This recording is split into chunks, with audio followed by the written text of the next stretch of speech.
Hello students of class 9। कैसे हो बेटा आप लोग? सब ठीक ठाक?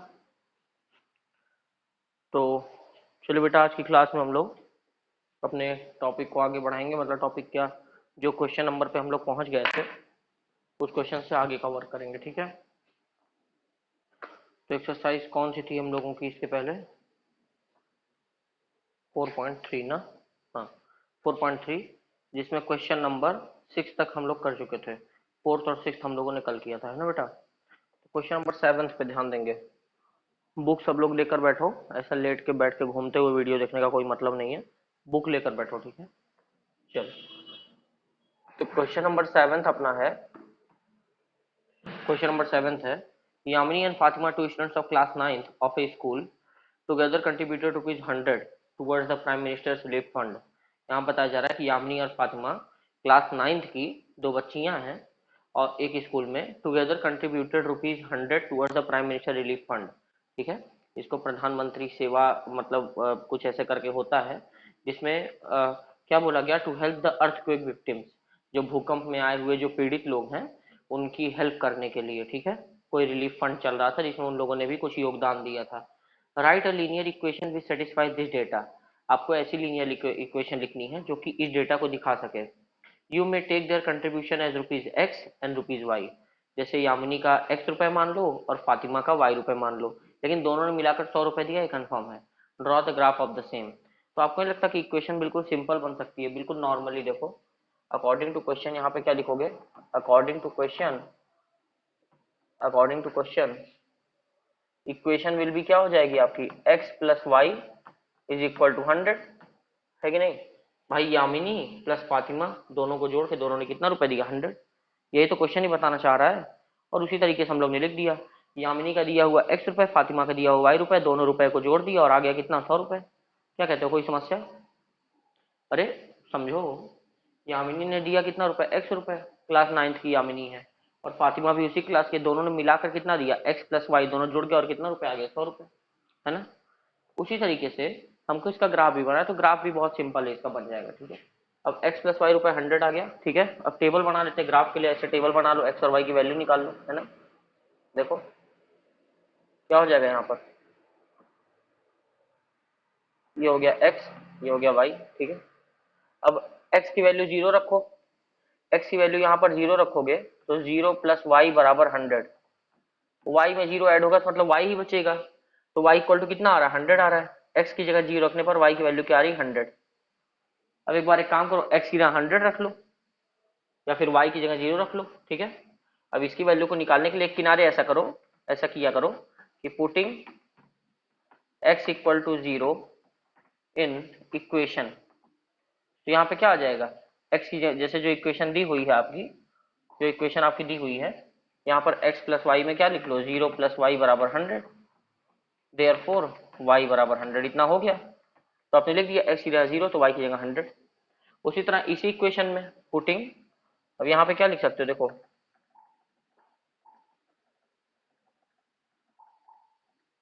यहाँ पे आप क्या लिख सकते हो, putting y equal to 0 in equation, equation y equal to 0 रख लेना, x प्लस वाई की जगह क्या हो जाएगा, 0 बराबर 100। देयरफॉर यहाँ से क्या आ गया, x इक्वल टू 100। तो y की जगह 0 रखने पर यहाँ पर x की जगह क्या आ गया, 100 आ गया। क्या कहते हो, कोई समस्या? भाई x की जगह 0 रखने पर y की जगह 100, और x और y की जगह 0 रखने पर x की जगह 100। वो तो क्या, दो वैल्यूज बहुत है, ग्राफ बना दिया जाए, है ना? देखो इसका ग्राफ बनाते हैं, कैसे बनाते हैं अभी आपके सामने बनाएंगे, देखना। एक सीधी लाइन ले लेते हैं, ठीक है?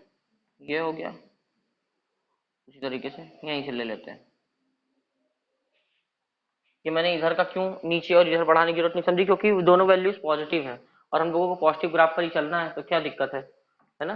पॉजिटिव ग्राफ पर ही चलना है, तो उल्टा सीधा क्यों, मतलब इधर भी बढ़े उधर भी बढ़े, सही है कि नहीं?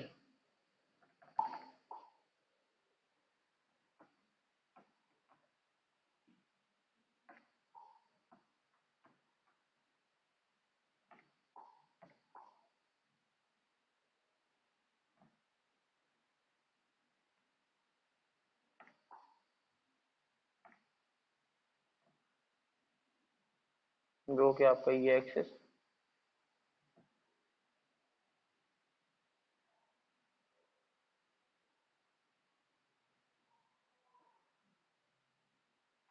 ठीक है, ये आपकी वैल्यूज हो जाएंगी, इसी पे वैल्यूज प्लॉट कर देंगे।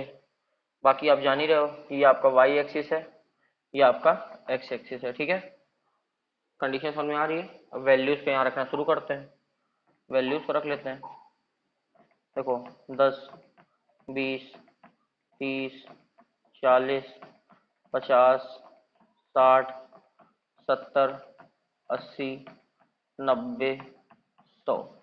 ठीक है, उसी तरह यहाँ पे 10, 20, 30, 40, 50, 60, 70, 80, 90, 100। ठीक है, बात समझ में आ रही है। अब यहाँ पे वैल्यूज को प्लॉट करते हैं। तो x की वैल्यू 0 है तो y की वैल्यू 100, मतलब x पे चलना ही नहीं और y पर कहाँ पहुंच जाना है, 100 पे। ये हो गया, एक प्लॉटिंग यहाँ हो गई। फिर x की वैल्यू 100 लेकिन y पर 0, मतलब हमको x, अब इस बार x पर 100 चलना है लेकिन y पर 0 चलना है, y पर चलना ही नहीं है, मतलब एक प्लॉटिंग यहाँ हो गई। और इसका ग्राफ कैसे बन जाएगा, इसका ग्राफ ये बनेगा, ये यहाँ से लेके यहाँ इसको जोड़ दो, बस हो गया इसका ग्राफ। समझे कि नहीं समझे। जैसे अब 100-100 का गैप हो तो ऐसे मतलब 100 वाली बात हो 10-10 के गैप पे बना देते हैं, बस सिंपल सी बात है। क्या कहते हो, समझ में आया। चाहो तो इसका स्क्रीनशॉट ले लो, चाहो तो नोट कर लो। ठीक है बेटा, अब इसके बाद हम लोग चलते हैं क्वेश्चन नंबर 8 पर। और 8 इंपॉर्टेंट क्वेश्चन भी है, वैसे 7th और 8 दोनों इंपॉर्टेंट क्वेश्चन, इसको टिक कर लीजिएगा। ठीक है बेटा, क्वेश्चन नंबर 8 पर चलते हैं। क्वेश्चन नंबर 8 क्या कह रहा है उसके अकॉर्डिंग काफी कुछ यहाँ पे हमको ध्यान देना है। चलो, ये प्रॉब्लम हो तो कमेंट कर देना, ठीक है, व्हाट्सएप पे पूछ लेना। क्वेश्चन नंबर 8 क्या कह रहा है देखो।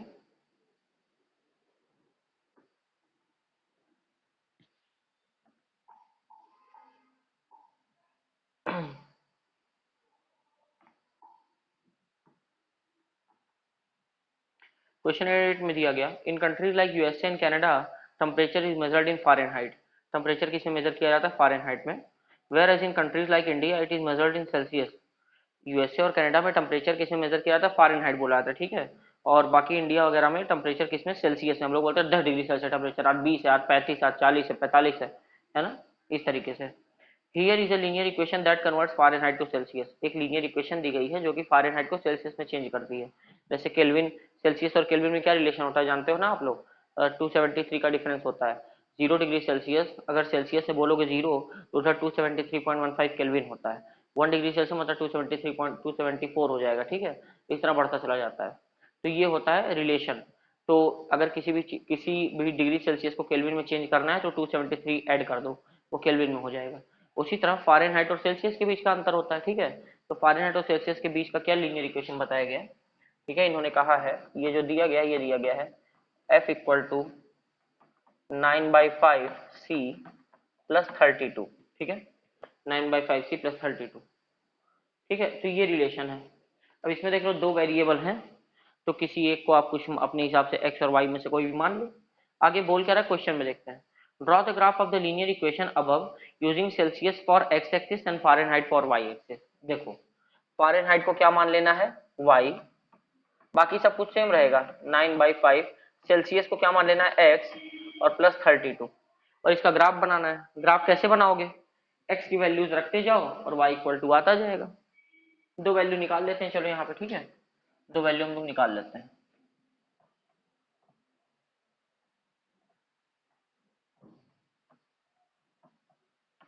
एक्स और वाई, पहले एक्स को 0 रख के निकाल लो। ठीक है, एक्स की वैल्यू 0 रख लो। तो एक्स यहाँ 0 रखोगे तो ये पूरा मल्टीप्लाई होगा, पूरा 0 बन जाएगा, बचेगा क्या, 32। तो देखो एक्स यहाँ 0 रखने पर क्या आता है, तो 9/5 इंटू एक्स यहाँ क्या है 0 प्लस 32। तो 9/5 इंटू 0 क्या हो जाएगा बेटा, 0, 0 प्लस 32। तो वाई इक्वल टू कितना आ गया, 32। मतलब एक्स 0 रखने पर वाई की वैल्यू कितनी आती है, 32 आती है। बात समझ में आ रही कि नहीं आ रही, इतना हो गया। अच्छा, फिर आगे क्या रख सकते हो, एक्स की वैल्यू चाहो तो 5 रख लो। देखो क्यों 5 रख रहे हैं, क्योंकि आसानी से कट जाएगा, आपको वैल्यू रखने में समस्या नहीं होगी। ठीक है, एक्स की वैल्यू क्या ले लेते हैं, 5।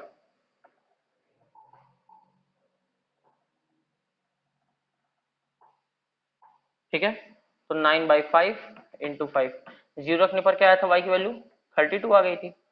एक्स की वैल्यू 5 रखने पर वाई की वैल्यू क्या आएगी, देखो यहाँ प्लस 32 है, 5 से 5 कैंसिल, तो वाई इज इक्वल टू कितना बचेगा, 9 प्लस 32, मतलब y इक्वल टू कितना आ गया 41। ठीक है, मतलब x की वैल्यू 5 रखने पर y की वैल्यू क्या आ गई 41। बस इसी तरह हम लोग प्लॉटिंग कर लेंगे, 5-5 के गैप पे प्लॉट कर दो। देखो ठीक है, ड्रॉ करते हैं यहाँ पर सिस्टम और 5-5 के गैप पे प्लॉटिंग कर देते हैं।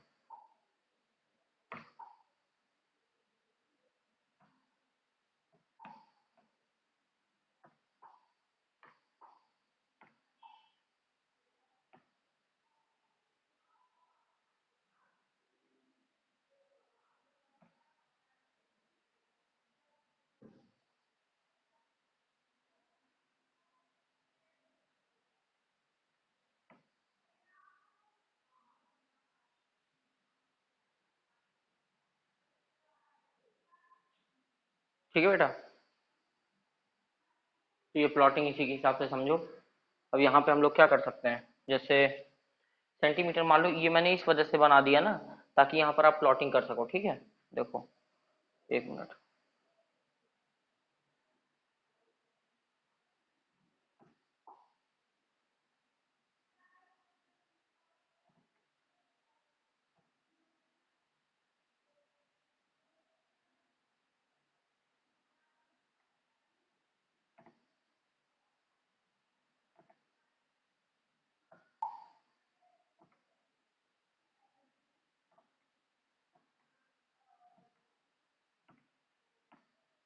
ये इसके बेसिस पे होगा नहीं।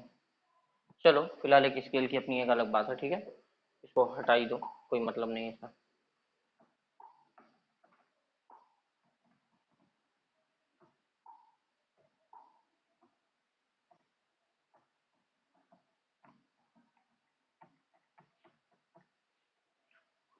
देखो मैं बताता हूँ।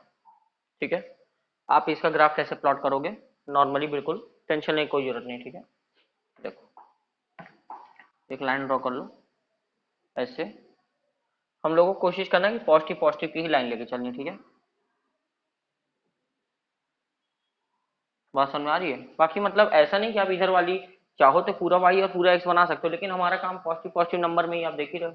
तो एक्स एक्सिस पे आपको बहुत ज्यादा प्लॉट तो करना नहीं है, एक्स पर ये आपका जीरो हो ही जाएगा, और उसके बाद यहाँ पे आपका जीरो हो ही जाएगा, ये जीरो। उसके लिए आपका इतने दूर पे ऐसे 5 कर दो, 10, 15, 20, इस तरह प्लॉट कर दो। ठीक है, यहाँ पर भी कुछ इस तरह कर दीजिए, 5, 10, 15, 20, 25, 30, 35, 40, 40 तक ही कर दे रहे हैं क्योंकि 41 जस्ट इसके थोड़ा सा ऊपर ही होगा। बात समझ रहे हो, 5 से 10 के बीच में 5 का गैप है, उसी तरह हम लोग प्लॉट कर लेते हैं, बहुत ध्यान से समझना। अब इसकी प्लॉटिंग कैसे करते हैं, देखो तो x पर 0 चलना है लेकिन y पर 32, x पर हमें चलना है लेकिन y पर 32, यहाँ 30 है और यहाँ 35 है, 32 यहाँ कहीं इसके बीच में होगा। वो जो आप स्केल से बनाओगे तो ऐसे मार्क से पता चल जाएगा। ठीक है, 32 यहाँ होगा। ठीक है, करीब ये एक प्लॉट यहाँ हो गया, इस जगह हो गया। उसके बाद x पर 5 चलना है लेकिन y पर 41, 41 मतलब इसी की लाइन में हम लोगों को 41 मतलब ये लगभग इसके थोड़ा सा ऊपर होगा 41, लगभग 5 के यहाँ पर लाइन में आप ले लोगे। ठीक है, इस तरीके से। तो इसका ग्राफ कैसे बनेगा, इसका ग्राफ ये बिल्कुल ऐसे सीधी लाइन हो गया, समझे कि नहीं, बिल्कुल ऐसे सीधी लाइन को आप मिला दोगे। अब ये मत देखो मैंने ऊपर क्या लिखा, उससे कोई मतलब नहीं है। आप जब ग्राफ बनाओगे आप तो अलग ही बनाओगे ना यहाँ से, ये ठीक है, इस तरीके से ये इसका ग्राफ बन जाएगा, मतलब ये लाइन आगे बढ़ जाएगी इधर। ठीक है, तो बस आपके 8th क्वेश्चन का फर्स्ट पार्ट इसी तरह होगा। ठीक है,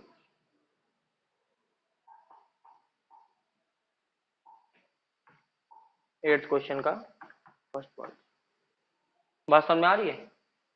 एफ को वाई और सी को एक्स, जो कि मैंने अपने मन से नहीं, इन्होंने खुद कहा। अब उसके बाद आगे क्या कहते हैं, ध्यान देना। आगे इक्वेशन कह रहे हैं if the temperature is 30 degree Celsius what is the temperature in Fahrenheit. Equation लिख लो इनकी दी हुई, अभी देखो आपका काम एकदम क्लियर हो जाएगा। इनकी दी हुई इक्वेशन क्या है, हम लोग अब सॉल्व कर रहे हैं 8th का सेकेंड पार्ट है ना। इनकी दी हुई इक्वेशन है F is equals to 9/5 C, 9/5 C plus 32। ठीक है, अब इनका ये कहना है कि if the temperature is 30 degree Celsius, अब सेल्सियस में 30 है तो फ़ारेनहाइट में कितना होगा, सेल्सियस में 30 है तो फ़ारेनहाइट में कितना होगा, हम लोगों को ये देखना है, ठीक है। अब ध्यान देना मेरी बात को, क्या यार यहाँ पे, देखो ध्यान दो, सेल्सियस में 30 फ़ारेनहाइट में कितना होगा, तो इस चीज पर हम लोग ध्यान देंगे और इस चीज पर आगे बढ़ेंगे। तो भाई चेंज करना है ये, फ़ारेनहाइट भी एक टेम्परेचर की क्वांटिटी यूनिट है और सेल्सियस भी। तो सेल्सियस में अगर है तो फ़ारेनहाइट में कितना होगा, तो सेल्सियस में उन्होंने कितना बोला 30, ठीक है, गिवन 30, यहाँ 9/5 हो जाएगा और सी की जगह कितना रख देंगे 30 प्लस 32, तो 5 1 5 और 5 6 30 मल्टीप्लाई हो गया, 9 6 कितना, देखो एफ इक्वल टू कितना हो जाएगा, 9 6 कितना हो जाएगा 54 और प्लस यहाँ पर कितना है 32, तो एफ इक्वल टू कितना हो जाएगा 54 प्लस 2 56 और 3 ऐड कर देंगे कितना आ जाएगा 86, तो एफ की वैल्यू कितनी आ गई 86 डिग्री फ़ारेनहाइट, ठीक है। अगर सेल्सियस में अगर 30 बोला जाएगा टेम्परेचर को, तो फ़ारेनहाइट में 86 बोला जाएगा डिग्री फ़ारेनहाइट, ठीक है, इस चीज़ का ध्यान रखिएगा। चलो थर्ड पार्ट पे चलते हैं, ध्यान देना। थर्ड पार्ट, थर्ड पार्ट क्या बोल रहा है, if the temperature is 95 degree Fahrenheit what is the temperature in Celsius, अगर टेम्परेचर फ़ारेनहाइट में 95, अब इक्वेशन आप फिर से लिख लीजिए, F equal to 9/5 C plus 32। अब यहाँ पे कह रहे हैं कि टेम्परेचर अगर फ़ारेनहाइट में 95 है तो सेल्सियस में कितना होगा, तो एफ की जगह 95 रख लो, एफ की जगह 95 is equals to 9/5 C plus 32। अब ये सी प्लस अलग से नहीं, इसके साथ सी मल्टीप्लाई प्लस 32 को इधर भेज दो, प्लस में है तो माइनस में हो जाएगा, तो 95 माइनस 32 इज इक्वल्स टू 9/5 सी, ध्यान देना। तो 95 में से 32 गया कितना हो जाएगा, 95 में से 2 गया 93 और 3 गया तो 30 गया तो 63, ठीक है 63। अब ध्यान देना इज इक्वल्स टू यहाँ कितना है 9/5 सी, 5 डिवाइड में है तो मल्टीप्लाई आ जाएगा, 9 मल्टीप्लाई में डिवाइड में आ जाएगा, तो 63, 5 यहाँ से यहाँ और 9 यहाँ, यहाँ आ गया सी, 9 7 9 1 9 9 7 63 और 7 5 से कितना हो जाएगा 35, 10 5 से कितना हो जाएगा 35, तो सी इक्वल टू 35 डिग्री सेल्सियस, सी की वैल्यू आ गया 35, मतलब अगर फ़ारेनहाइट में 95 है तो सेल्सियस में कितना हो जाएगा 35, ठीक है, इस तरीके से। अब फोर्थ पार्ट में बोल रहा है if the temperature is 0 degree Celsius what is the temperature in Fahrenheit, if the temperature 0 degree Fahrenheit what is the temperature in Celsius, इस तरह भी ध्यान देना है, ठीक है। तो बस आपको फिर से ज़्यादा कुछ नहीं, फिर से इक्वेशन उसी तरह लिख लो, अब तक तो याद हो गई होगी, F equal to 9/5 C plus 32, एक बार एफ को 0 रख के देखो तो सी कितना आता है और सी को 0 रख के देखो एफ कितना आता है, ठीक है, एक मिनट बेटा।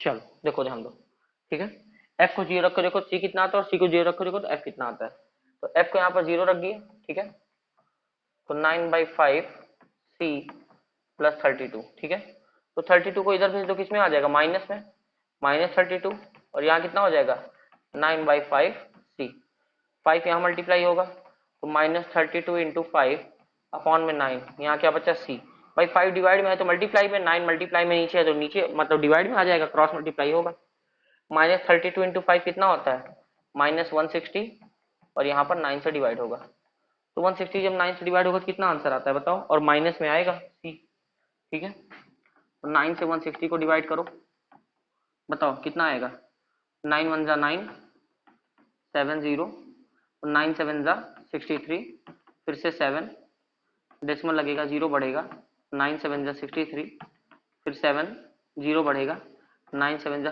तो इस तरह यहाँ देख रहा हूँ 17.77 आता जाएगा, ठीक है, लेकिन माइनस में, इसी का ध्यान रखना क्योंकि -160 है, वैल्यू किसमें आएगी माइनस में, तो -17.77 डिग्री सेल्सियस, ठीक है। इसका मतलब कि अगर फ़ारेनहाइट 0 हो तो डिग्री सेल्सियस -17.77 होता है, ठीक है, अगर फ़ारेनहाइट 0 हो। अब इसी में बोल रहे हैं कि अगर सेल्सियस 0 हो तो फ़ारेनहाइट कितना होगा, वो तो सीधी सी बात है, सी की जगह 0 रखोगे पूरा पार्ट 0, फ़ारेनहाइट की वैल्यू 32 आ जाएगी और वो पहले भी आ चुका है, हम लोग सी को जब x माने थे, तो देखो सी को जब x माने थे तो x की जगह 0 रख के देख चुके थे, तो हमारी y की वैल्यू कितनी आ रही थी 32 और y क्या था f था, है ना, तो फिर भी हम कर लेते हैं, है ना, हमारे क्वेश्चन का एक हिस्सा है वो भी करना जरूरी है। तो फिर से इक्वेशन जितने बार लिखोगे आपको ये याद हो जाएगी क्योंकि आपके काम की भी चीज है, ठीक है, कोई भी मान लो पूछ भी लेता है तो आपके सामने इक्वेशन रखी रहेगी। बाकी इसको बनाने का एक और तरीका है 5/9 और f-32 मल्टीप्लाई में रहता है, उसकी वो c के लिए वैल्यू बनती है, फिलहाल वो सब ध्यान देंगे नहीं। यहाँ देखो तो सी को 0 माने, ठीक है। तो f इज इक्वल टू क्या हो जाएगा बेटा 9/5, सी की जगह क्या रख लेंगे 0, प्लस यहाँ क्या हो जाएगा 32। तो f is equal to 9/5 into 0, 0 हो गया, बचा क्या यहाँ पे 32, ठीक है। क्या बचा 32 डिग्री फ़ारेनहाइट, ठीक है, f की वैल्यू आ गई। तो बस 0 रखने पर ही आ गया। अब लास्ट क्वेश्चन देखते हैं, is there a temperature which is numerically the same in both Fahrenheit and Celsius, if yes find it. अब ये कह रहे हैं कि क्या कोई ऐसा और टेम्परेचर है जहां पर f और c दोनों इक्वल हो जाएं। कोई भी ऐसा टेम्परेचर बताओ जिसमें f और c दोनों इक्वल हो, मतलब जितना डिग्री सेल्सियस उतना डिग्री फ़ारेनहाइट, क्या ऐसा है? और अगर ऐसा है तो फाइंड करके बताइए। तो देखो बहुत अच्छा तरीका है, ठीक है। तो क्वेश्चन का फोर्थ पार्ट है, फिफ्थ पार्ट है, फिफ्थ पार्ट है ना। तो एट्थ क्वेश्चन का फिफ्थ पार्ट काफी इंपॉर्टेंट भी है। इन्होंने साफ साफ बोल दिया, इन्होंने कहा कि एफ और सी बराबर होने चाहिए, ठीक है। ऐसा कोई टेम्परेचर तो आप देख लेते हैं, चेक कर लेते हैं। तो क्वेश्चन तो दे रखा है F equal to 9/5 C plus 32, ठीक है। तो according to question F is equal to क्या होना चाहिए सी। तो चाहो तो सी की जगह एफ रख दो, पूरी इक्वेशन को एफ के नाम पे बना दो। चाहो तो इस एफ की जगह सी रख दो, पूरी इक्वेशन को सी के नाम पे बना दो। लेकिन इक्वेशन में एफ और सी अलग अलग नहीं रखना है, एक ही को हमको रखना है, ठीक है। यहाँ पर एफ इज इक्वल टू क्या हो जाएगा, देखो 9/5, सी की जगह क्या रखना है एफ प्लस 32, ठीक है। बात समझ में आ रही है। अब यहाँ पे देखो तो 32 इधर हो गया, तो एफ माइनस 32, और ध्यान देना अभी मैं बताता हूँ कैसे सॉल्व होगा। एफ माइनस 30, एक मिनट,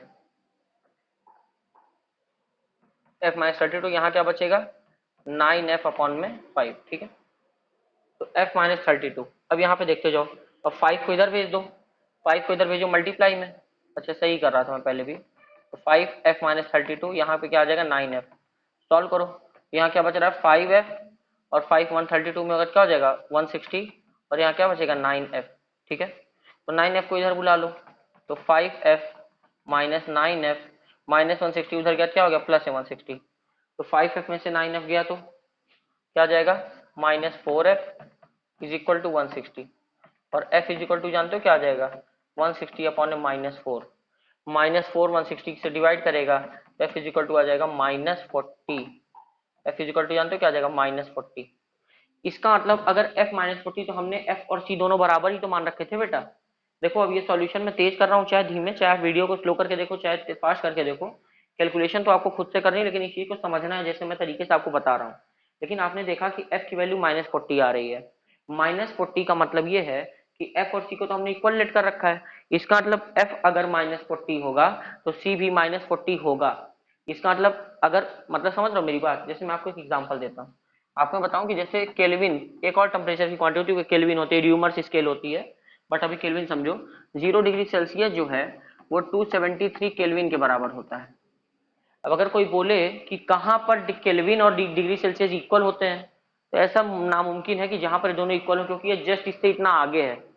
लेकिन जब हम लोग ने कैलकुलेट किया तो देखा कि फ़ारेनहाइट और सेल्सियस -40 पर बराबर होते हैं, ठीक है।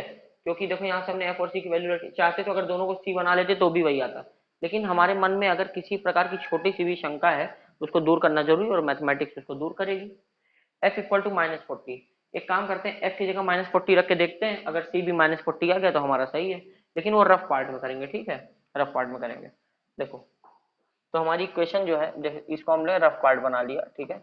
और हमारी इक्वेशन जो है वो क्या है, f equal to 9/5 C plus 32। तो f की वैल्यू यहाँ कितनी आई है, f की वैल्यू -40 रख के देखते हैं। इन्होंने यही बोला था ना कि कहाँ पर ऐसा कौन सा टेम्परेचर जहाँ पर फ़ारेनहाइट और सेल्सियस दोनों इक्वल होते हो, तो ऐसा कौन सा पॉइंट है। तो ऐसा पॉइंट -40 है, हमें ऐसा लगता है सॉल्व करने के बाद। लेकिन f की जगह -40 रख कर देखते हैं, तो f की जगह पर क्या रखा -40, और यहाँ क्या आ गया 9/5 सी प्लस 32, प्लस 32 को इधर भेज दिया तो -40 -32, यहाँ क्या आ गया 9/5 सी, ठीक है। -40 -32 कितना आ गया -72, 5 इधर चला गया मल्टीप्लाई में, और 9 आ गया इधर डिवाइड में, ठीक है। यहाँ बचा सी। अब देखो 9 1 जा 9, 9 8 जा 72, बचा कितना -8 इंटू 5 बराबर सी, और -8 इंटू 5 होता कितना है -40। बात खत्म। इसका मतलब कि यस आंसर उसका जानते हो क्या है, 1 मिनट यहाँ लिखते हैं, ठीक है। Yes, F and C have same value, have same value at -40, ठीक है, एट -40, मतलब -40। अब इसको हम बराबर लिख सकते हैं, जैसे आपने देखा अभी यहाँ पर ध्यान दो, जैसे कई सारी वैल्यूज हम लोग ने निकाली, हम लोग ने निकाला कि x मतलब क्या लिया था हम लोगों ने, x को लिया था मतलब 0 डिग्री सेल्सियस पर 32 डिग्री फ़ारेनहाइट माना जाता है, 5 डिग्री सेल्सियस पर 41 डिग्री फ़ारेनहाइट माना जाता है। उसी तरीके से अगर देखें, एक मिनट, उसी तरीके से अगर देखें हम ये बोल सकते हैं बहुत आराम से, ध्यान देना,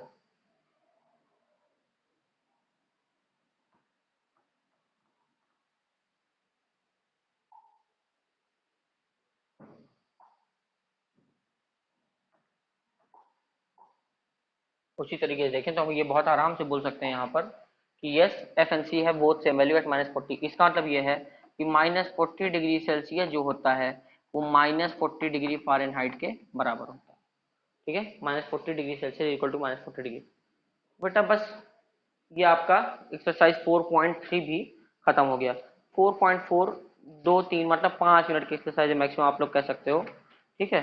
तो 4.4 हम लोग नेक्स्ट वीडियो में खत्म करके अपने अगले चैप्टर पे बढ़ चलेंगे, अगले चैप्टर के बेसिक्स के बारे में बात करेंगे। या फिर 4.4 की आप कोई छोटी वीडियो बना के दे दूंगा आज ही, अगर हो सकेगा तो। और फिर अगले से 4.4 में कुछ छोटे मोटे बेसिक्स हैं, बट 4.4 10 से 15 मिनट की एक्सरसाइज है, ठीक है बेटा। तो यहाँ पे आपका चैप्टर खत्म होता है, सब लोग नोट्स बना लो। और जैसा कि मैं आपको बार बार बोल रहा हूँ, मैसेज भी कर रहा हूँ, लेकिन बहुत कम लोग रिप्लाई करते हो, बेटा नोट्स मुझे चाहिए भी, ठीक है। लापरवाही मत करिए, है ना, नुकसान आप ही का है, मेरा नहीं, ठीक है। इस चीज़ का ध्यान रखते हुए आगे काम करो।